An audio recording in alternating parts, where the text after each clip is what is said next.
আজকের কবিতা কাশ্মীর, কণ্ঠে ডক্টর গীতা বিশ্বাস। শুনছ? হানিমুনে কোথায় যাবে? কেন আমরা কাশ্মীরে যাব? তাই কবে যাবে? টিকিট কাটা হয়ে গেছে, আমরা এই তারিখে যাব। সত্যি সত্যি পৌঁছে গেল সেই কাশ্মীর স্বর্গভূমিতে।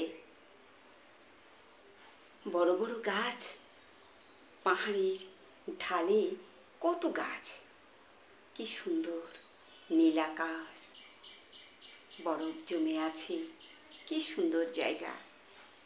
প্রাণ কেড়ে নিয়ে যায়, মন হরণ করে, কিন্তু জীবন কেড়ে নেবে এটাও জানতো না যে আমার স্বামীর প্রাণ চলে যাবে। ওগো কাশ্মীর,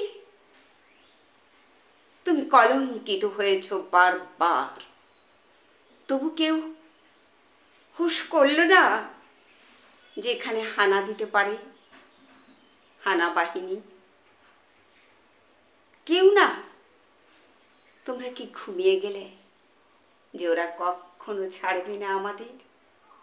আমরা তো আনন্দে আপ্লুত, কিন্তু যারা এটা রক্ষা করে তাদের বুঝতে হতো, হ্যাঁ, যে এই কাশ্মীরে আবার হানা দেবে হানাদার বাহিনী।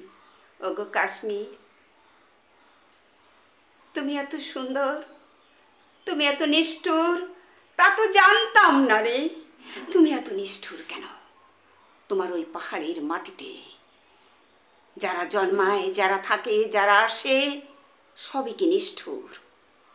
নিষ্ঠুর কেন কেড়ে নিল আমার স্বামীর প্রাণ? বলো, বলো না পাহাড়, বলো। তোমার ওই মাটিতে এত ঝর্ণার জল ঝরে ঝরে পড়ে, শান্ত হয় না হৃদয়? কেন এই নিষ্ঠুর মানুষগুলো কেড়ে নিল আমার স্বামীর প্রাণ? কেন কেন? ভাবলাম যাই না, দুজনে একটু ঘুরে আসি। দুটো দিন হতে না হতে আমার কোল শূন্য করে তোমরা তার প্রাণ পাখিকে তুলে দিলে মহাশূন্যে। আমি চিরকাল তাকে খুঁজে বেড়াবো এই কাশ্মীরের মাটিতে।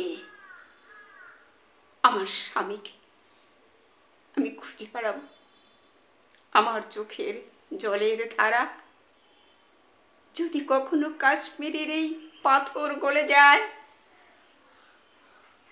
আমার কি অপরাধ ছিল? আমি তো এসেছি একটু ঘুরতে। আমার হৃদয় পাখি, প্রাণ পাখিকে নিয়ে গেল তারা। বল, ভাবতে পারেনি তারা বোন এসেছে ঘুরতে, দিদি এসেছে ঘুরতে, সেই দিদির স্বামীকে কেন নিষ্ঠুর ভাবে মেরে দেব? কি চাইলে তোমরা? তোমাদের শক্তি, ক্ষমতা, কি চেয়েছ? রাজত্ব, রাজা হব, ক্ষমতা দিয়ে বিশ্বকে জিতে নেব যে আমরা জিতে গেছি?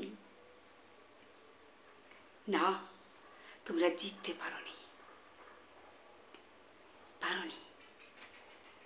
নারী শক্তি মহাশক্তি, আমি বলে কথা নয়, পৃথিবীর সমস্ত নারী একটা শক্তির প্রতীক। হ্যাঁ, আমরা ভারতীয় নারী ত্রিশূল ধরতে জানি, কিন্তু আমরা জানি প্রকৃতি মাতাই এর বিচারক। আজকে এখানে রাখছি দর্শক বিন্দু, নমস্কার।